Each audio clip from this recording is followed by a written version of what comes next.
Stepping into a world full of unknowns, like the hyperdynamic Bering Strait, is not typical anymore for today's Westerner. It seems as if life in our modern world is meant to be safe. Everything is currently focused on fear, consumption, and quick satisfaction. For explorers, there's a strong desire to counter such a life of calculated luxuries. Being stripped of the cocoon of guarantees, warmth, and complacency really brings us back to the essence of life. That may be seen as true survival. Rediscovering priorities and reappreciating the preciousness of life is something I need on a regular basis. The apparent nonsense of my expeditions is actually a true ballad of contentment and a passionate cry for intensity in life. I wish that same zest of life for anyone.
The Bering Strait is a body of water squeezed between Alaska and Siberia, separating and at the same time connecting the Pacific Ocean to the Arctic Ocean.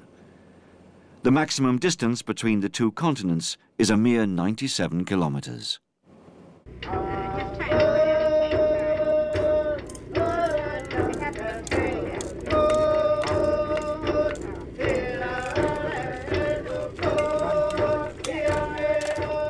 During the winter months, the Bering Strait struggles to cover itself with an icy carpet. However, the strong dynamics of different currents and the impact of the ever-present wind don't allow a coherent ice mass to form. This place has always held a great attraction for adventurers, all with the same goal: to make it across. Dan Richard has been living here for 27 years. He's seen expeditions come and go. It's about the last of the big expeditions that can be found that hasn't been conquered.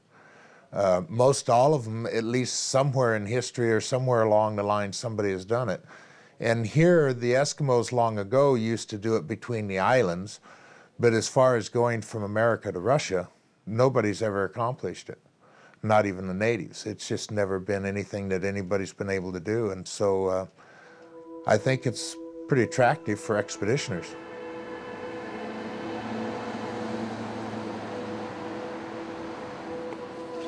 Belgian Arctic explorer Dixie Dansercoer and his American colleague Troy Henkels came up with the ambitious idea to be the first to succeed crossing this barely frozen stretch of water. It's an opportunity not only to challenge myself physically and mentally in what we're about to partake in, but also the opportunity to experience this environment, to step out of a normal lifestyle and experience an Arctic environment.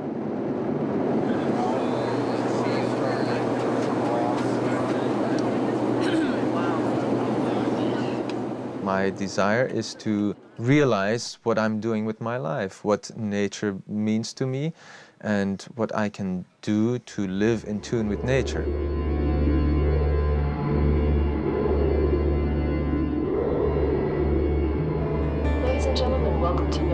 finish of the Iditarod trail sled dog race. The local time is now 11:45 a.m. May we please ask you to keep your seatbelt fastened until the airplane has come to a complete stop and the engines have been switched off.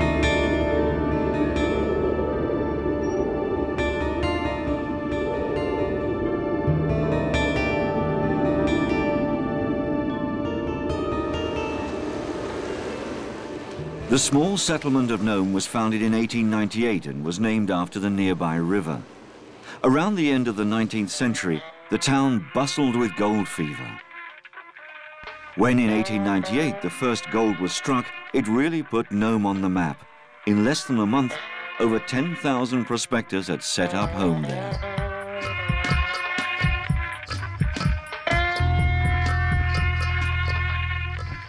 It didn't take long before the first steamships moored at the settlement, and it wasn't long before Nome became a thriving town. Today, Nome counts some 4,000 inhabitants.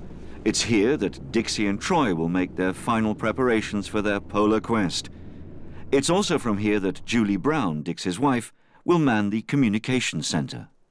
My day is pretty full with just hearing from Dixie and Troy, getting their needs filled, making sure that the weather predictions, especially currents in the sea, that takes time.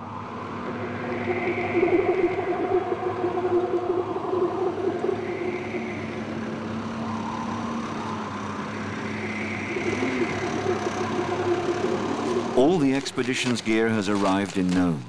Before being flown to Wales, the expedition's actual point of departure, Dixie and Troy give the equipment a final going over. So that can stay in here, that's the mast, that's the other sail. Take that up. It's taken them a year to research and collect all the specialized gear needed for such an expedition. In March 2004, Dixie and Troy left for a month to Alaska to get their first taste of the Bering Strait. It was clear from the outset that this was to be no ordinary expedition.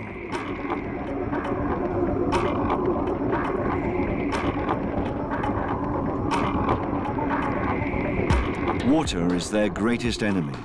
To cross open leads, Troy and Dixie would have to use dry suits. Norwegian polar explorer Borg Ausland had done this already in 1999. However, the suits he used offered room for improvement. They led to clumsy movements and had restricted eyesight. So they decided that they could do better. They finally located a company in Arcata, California, who came up with an improved version. A must when you want to calculate all risks. It allows us to progress in the most wet conditions or in the most humid conditions. If you have them straight down, they'll get cold pretty quick. You can feel the pressure in the water going in. Whoa! What was it? We can swim in them, we can use them as flotation devices.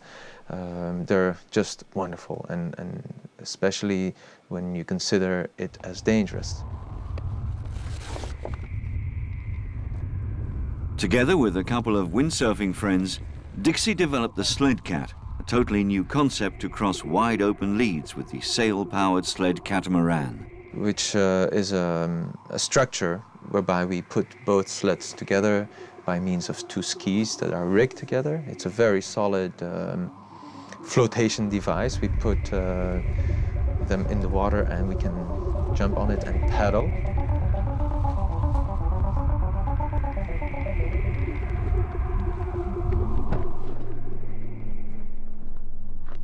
A balanced diet is of utmost importance to every polar explorer.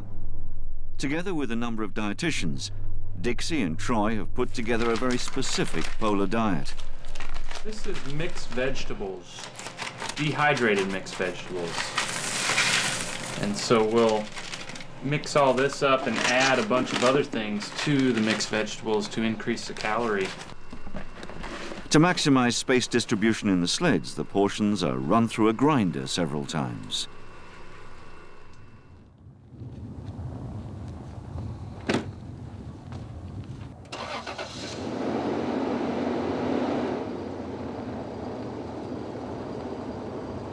have squirrel food for you. Yoo-hoo! Excellent. Yeah, it's good. Came out really good. Great. Excellent. It's a cool grinder. Vegetarian sausage. What making? Make from this. Wow, it's a sausage grinder. Ah, but this is good. Well done. This is all the the whole thing. Everything. Excellent. We will only add hot water to defreeze it. No cooking because we don't want to do the dishes. Do you, Troy? No. No dishes. In the morning we have tea and coffee. There might be a piece of chocolate left over from the previous day. And then there's a mixture of this stuff together with cereals and some sugar, and that's about it for the morning. In normal circumstances, a human being needs approximately 2,500 kilocalories per day. Taking into account the heavy physical effort required in demanding polar conditions, Dixie and Troy will need 6,000. Every gram counts. To carry as little weight as possible, all the food is taken out of its packaging. Day rations are carefully weighed and vacuum packed. I don't know if they lost power or whatever, but anyway. Safety is the expedition's priority number one. Should the polar explorers run into an emergency situation, they'll need to call for assistance. Estimated time that this is going to be going on. Have you looked at our website? Yeah, there's a very interactive website with our progress and audio feeds and all of that. Sure. But Julie will show you. Evergreen Helicopters is the only private company providing sea search and rescue operations above the Bering Strait. Thanks, Eric. Okay, Troy. Good luck on your... Hopefully we won't see you out there. All right. No. It's not, thanks a lot. Yep. Thanks. Thank you. When the film crew arrives at the apartment, Julie, Troy, and Dixie are sitting at the table. I checked with Eric. I simply report the situation. We're not starting any search and rescue. The whole idea is that at 2 a.m. Alaskan time, you've been now missing for 30 hours. Knowing that they're not going to take off until there's light of day, pilot has to be alerted at home, he's got to get to the airport, all that stuff. So by 30 hours, we're setting it in motion. Do you want to talk about the rest of this stuff? Well, it's been decided. I thought it was What's there to talk about? Worst case scenario. That could be any number of. Okay. All right. The expedition members discuss the possibility of leaving that same day, since heavy storms are forecast in the coming days for the Wales region, which will result in all aircraft being grounded. Good morning. I just wanted to check to see what it looks like for flying to Wales today.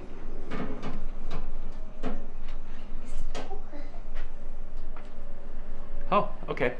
If we could be there within the half hour. Okay. Great.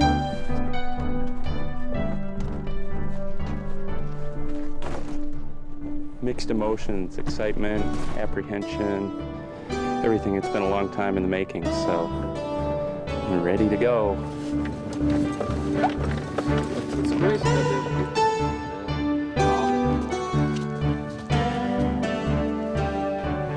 The Bering Air Departure Hall is unlike any other.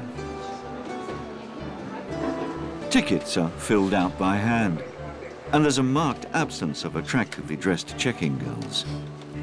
Luxury is one thing a person doesn't need when embarking on a journey to the end of the world. The silence of an imminent departure is universal. Everyone makes the most of those last moments together.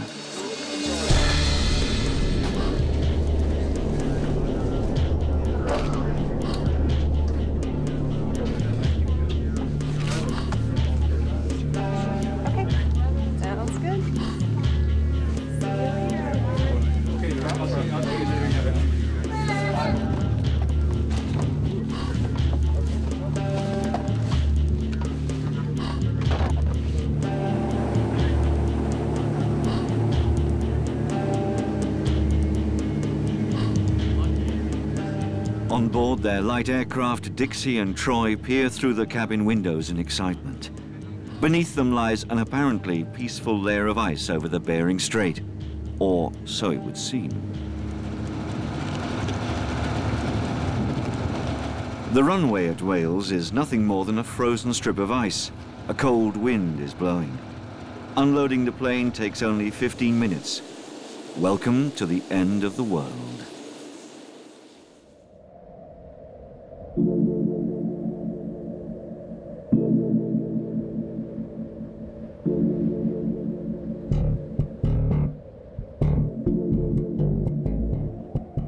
Wales is lost in the great white expanse of ice and snow that encircles the community.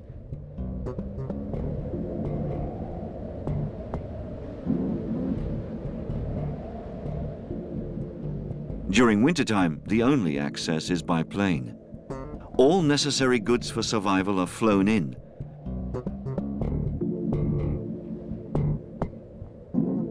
With its 750 inhabitants, Wales was once the largest Inupiat Eskimo town in northwest Alaska. Today, it's the 5th smallest town in the region.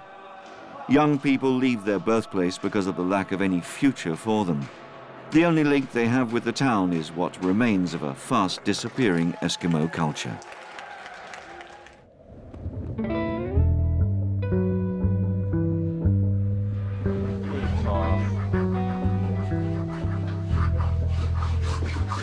Ellen and Dan Richards' living room has been transformed into a polar explorer's workshop. He had one out last night. We don't have to go too far out. This is plenty, and then we have this as a leverage. Yep. Dan is intrigued by Dixie and Troy's equipment. The question remains, however, whether all this state-of-the-art equipment will get them across the strait to Siberia. As far as their skills for battling the water and the ice and stuff are quite good, and they've got some pretty good materials to work with. But I just think that trying to get between here and Little Diomede, the 26 miles, and lots of open water, lots of currents, lots of bad weather, the possibility of crossing is high. The possibility of crossing the Bering Straits is low. The weather in Wales can change very quickly. This is because the town is surrounded by mountains. Predicting the weather with any accuracy is about as difficult as predicting the winning numbers of the national lottery.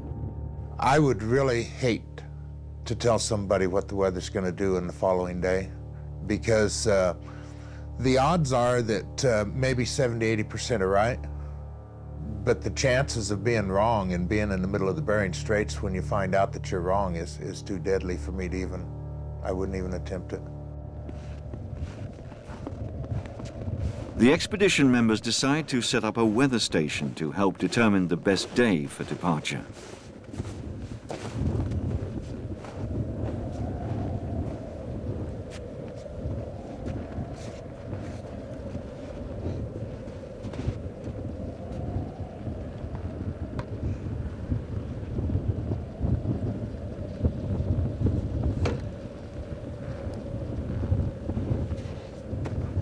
We're hoping for a calmer day with ice that is drifting towards the Wales shore, and then for the rest I'm inshallah kind of attitude. Let it happen. It's soon more than apparent just what nature is capable of in this region. The two polar explorers are confronted with a mass of ice drifting through the Bering Strait. This mass of ice and snow races through the strait at a speed of 8 kilometers per hour.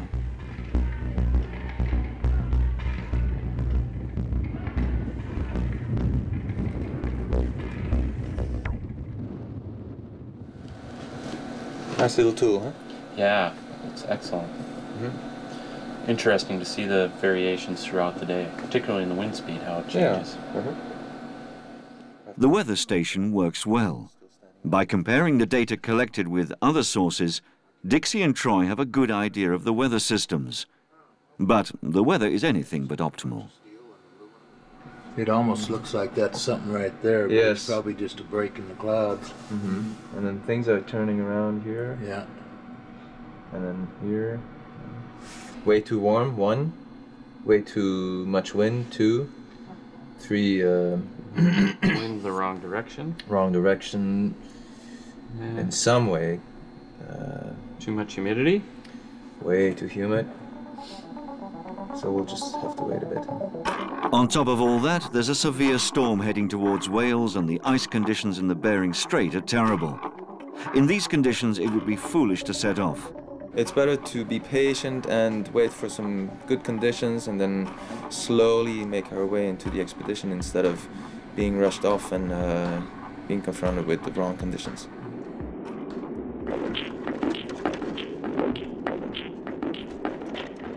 Constant storms and foul weather envelop Wales. To top it all, the incoherent masses of ice floating on the Bering Strait preclude any attempt to cross it. Just going out in these stormy conditions is dangerous. 8 people are now cooped up indoors, each keeping busy in his or her own way.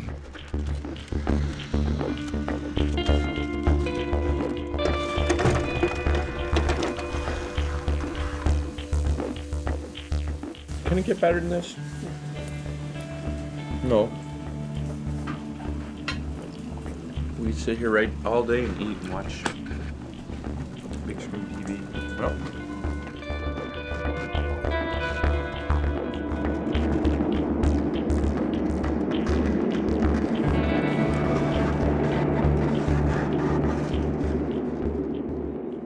According to the weather forecast, there's a clear window of weather expected. Dixie and Troy are full of energy now and are looking forward to finally being able to set foot on that ice. What do you think, Dan? What's that? We're thinking of staying south of the islands, because once you hit this line and there's a northerly current, you're off. You're up Well, you here. definitely have to stay as far south as you can possibly stay, That's it. because the currents are going to continually take you north. See? So the farther south you stay, the better off you. What you really want to do is this fairway rock. Yeah, here. You want to keep it way, way to the north of to you. the north, so we have to head Yep. south. South of Fairway Rock. Yep. A week has gone by and a second departure day is pinned down. However, the euphoria of that day is short-lived. What it means to do an expedition, but there's us, there's people, there's, it's complicated business, so the only red line through the expedition is safety. Everything was in order. Dixie and I are fit. All the gear's in place. Weather's perfect out. And we had the unfortunate phone call that our backup helicopter, rescue helicopter, is broken and we'll be waiting for 2 to 3 weeks on spare parts. There are no helicopters available for a backup, which means our safety. So we are on standby until something else can be arranged or the pilots return.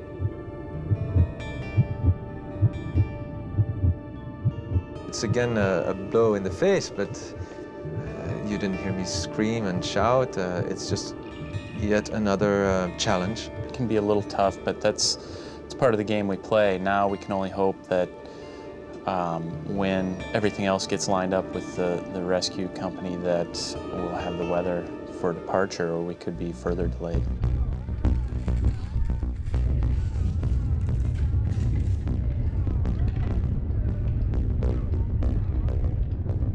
Julie had talked to Gerald and said something that there were there were icebreakers in Kodiak that had helicopters.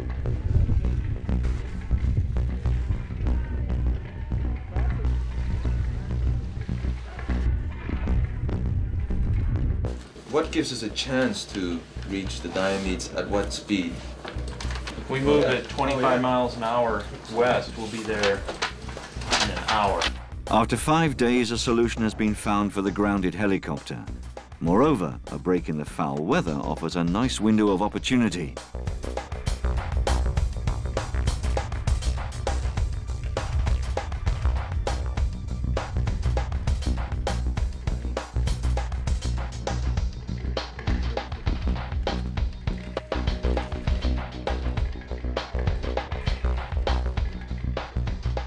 Great pleasure and anticipation of whatever's to come.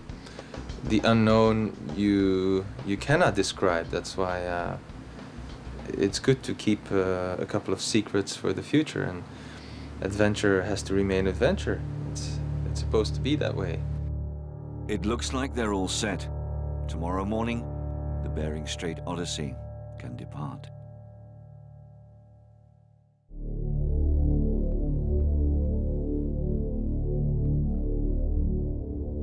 Good morning, everyone. This is Dixie on Wednesday, the 30th of March. Today, we are pleased to announce to you that it will be a go. It is our day of departure, and we're more than psyched to get this thing rolling. Here's Troy. Hello, greetings from Wales. We look out the window and see clear skies and the sun just getting ready to come up over the horizon. We're getting dressed and packing our sleds, and we'll be off shortly. And much excitement here. So thanks for following. Bye. Let's go.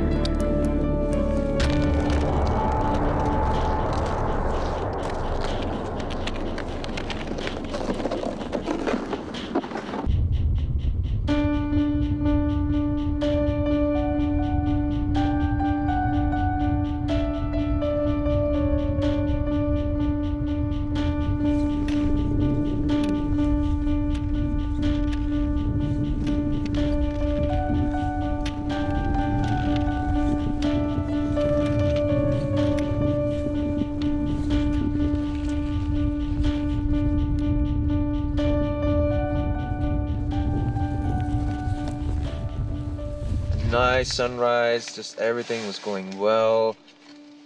Get to the water's edge, no wind, almost no wind, just enough for the sail system.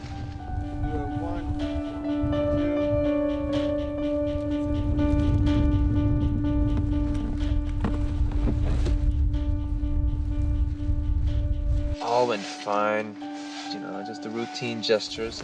So we went downwind and saw that there was a zone of slush, new ice formed, rubbery ice.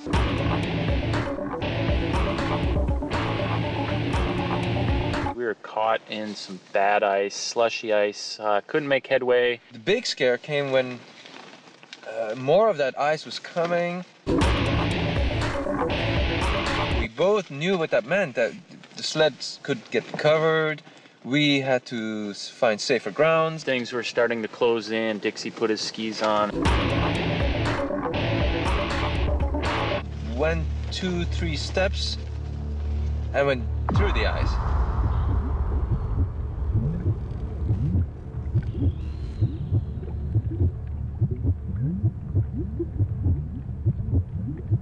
I tried to go back to the sleds because I was 3 steps away. Stuck with my skis under an ice layer that was moving. We got a rope to him and he swam and pulled and got back to the sled and climbed up, and I pulled as hard as I could and got him in, just in the split-second nick of time. Are you okay? Can you hear? Okay, are you there? Hello? Yeah. Can you hear me? As arranged, Dixie reports in every day at 8 o'clock in the evening. Didn't make it and went through the ice, and then... He tries to tell Julie about the close call he'd had that day, but a bad line leaves Julie confused. Okay, bye. Whew. Don't need one of those calls for a while. What do you think she's going to say?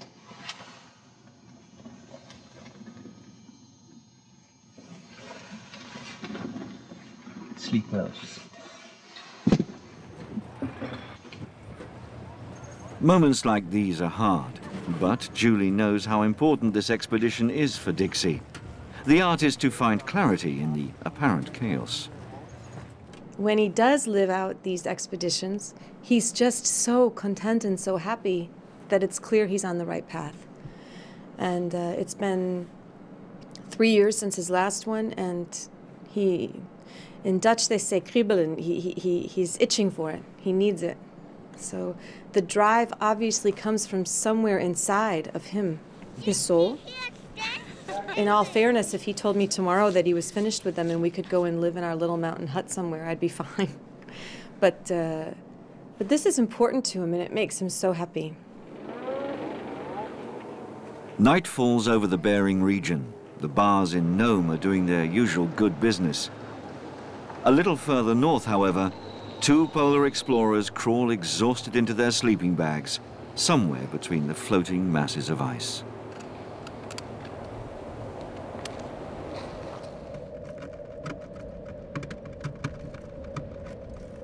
Overnight, the crash of the moving ice has kept the explorers awake, and in the morning they find they've been driven southwards. They're only 25 kilometers from their departure point of Wales, not exactly where they wanted to be. Over, Dixie calling. Art Mordvet is a seasoned pilot. He knows the Bering Strait very well. According to him, the polar explorers are now on a straight line due south between Wales and the uninhabited King Island. You would not suggest a landing or a hideaway place so that we would navigate towards King Island. Over. Dixie and Troy are considering camping on King Island in order to await better conditions. Thank you, bye. It's an island, no one there. Rocky cliffs. For a refuge, place of refuge, extreme case, no problem. If you have the choice, why? So That answers our question. I think so. And like you said, Troy, also we can miss it. I mean, we have very little control here. By noon, we can already probably have passed it already.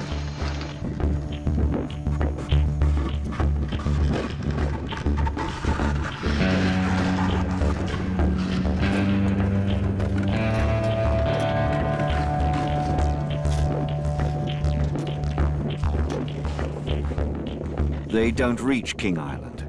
Strong currents and very thin ice prevent them from getting there in this unstable world of moving ice. Just like our departure, so many elements are at play, and two major players are of course the drift and the northwesterly winds that have a major role, pushing us in a direction that we do not want to go, of course. Even with perfect weather forecasts, the Bering Strait apparently, as soon as you have a southerly drift, there's no way to counter it with your progression. The speed on foot will never exceed a half a mile an hour. So if we go at the same speed of the drift, we will get nowhere. Luckily, there's Julie to motivate them. I think if you can get closer to the coast and then get yourself up without the current, then you can head on back over. They're searching for what to do because they keep drifting southeastward and just wanting to talk, just wanting some opinions. As far as the eye can see, as far as the eye can see.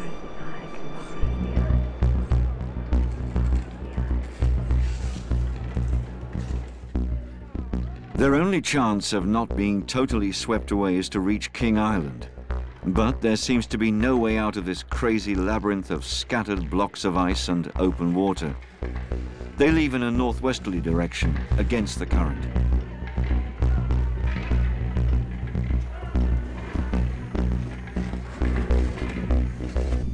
As far as the eye can see. We continued on until it took us too far north, and then we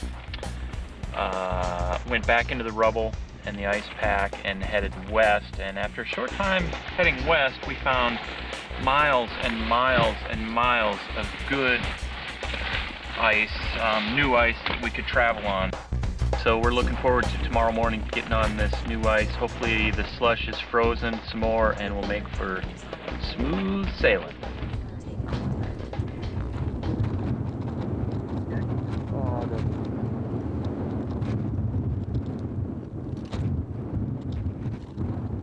During the night, movements of ice have brought the intrepid explorers closer to King Island, now approximately 22 kilometers away.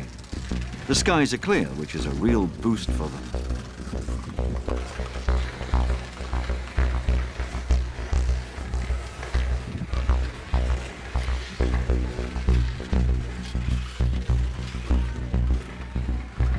To counter the drift, they'll have to continue their hard march in a westerly direction. Once again, King Island is their objective.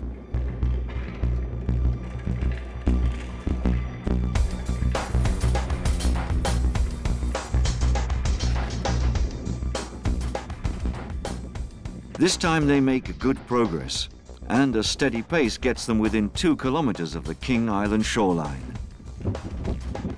However, they're prevented from getting there by open water.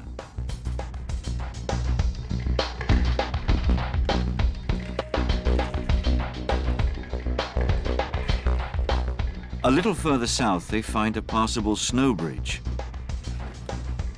Troy makes it across with no problem. When Dixie goes to follow, the ice starts moving again. King Island looms in the distance, but they'll have to wait until tomorrow. We were kind of locked up again in a labyrinth of ice and slush.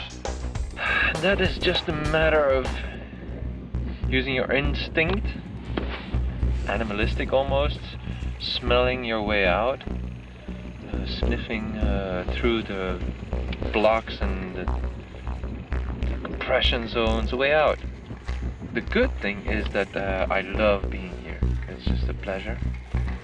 I really soak it all in.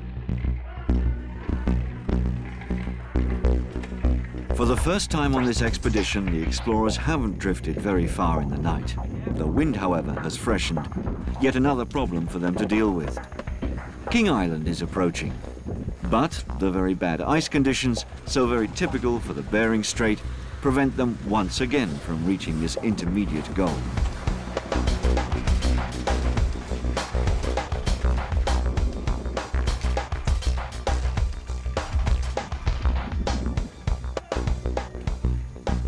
Dixie and Troy see King Island gaining in size, but far too slowly. Up until now, they've made an average of 1.5 kilometers per hour, against a current of 750 meters per hour. Their dream of reaching Russia is beginning to melt like snow in the sun. It's becoming clear that new options need to be discussed. A walrus greets the polar explorers. With gracious movements, this huge mammal teasingly dives underwater. He's the only one here who'll reach Russia today without any problem. Roger, 9 o'clock, we're looking.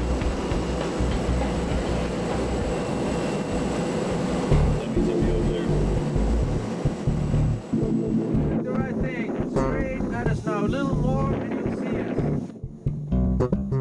Julie has decided to take the plane to Little Diomede, one of 2 islands in the middle of the strait.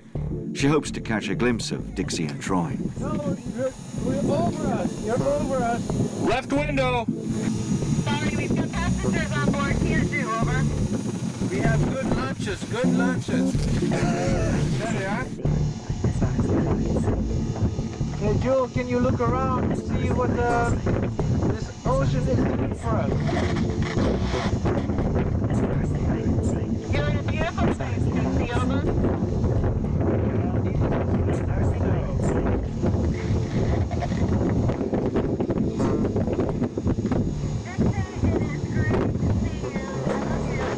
Love you back. We'll enjoy the pizza, thanks. It's good to talk over the radio. For a moment, the team can put aside the difficult position Dixie and Troy are actually in.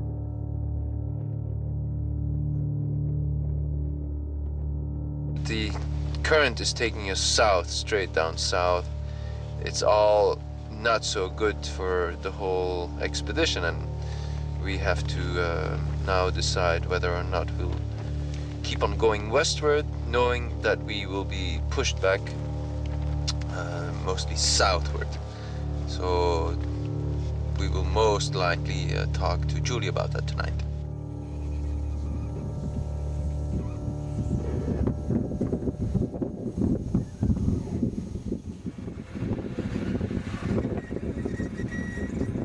The expedition has drifted too far from their original goal. The current and the weather, the greatest enemy of basically every Bering Strait expedition, have brought an early close to this adventure. Moreover, a heavy storm threatens. Dixie and Troy have no choice but to surrender to the forces of nature and call for a pickup. Okay, roger, roger. I just went out the tent and visibility is good. Wind strength is about 25 to 30, 35 maximum kilometers per hour. Landing is possible within the 100-meter radius of the tent. Over and out. My only one remaining question is, when is the pickup foreseen this morning? Over.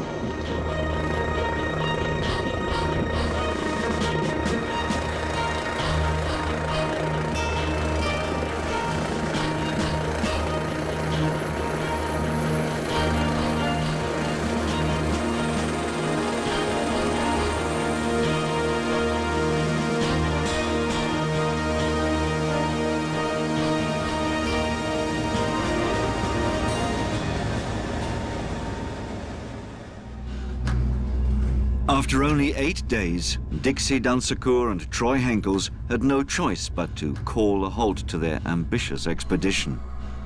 They toyed with the idea of attempting a second crossing, but after careful consideration and weighing up the potential risks, they dropped the idea.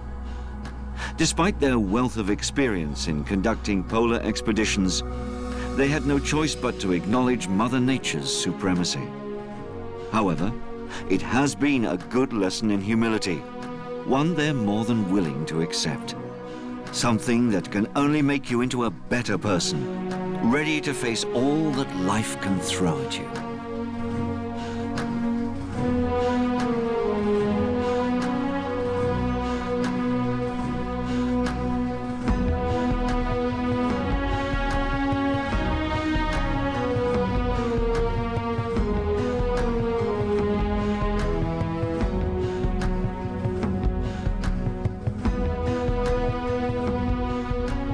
I'm very happy to be able to live this moment of closure.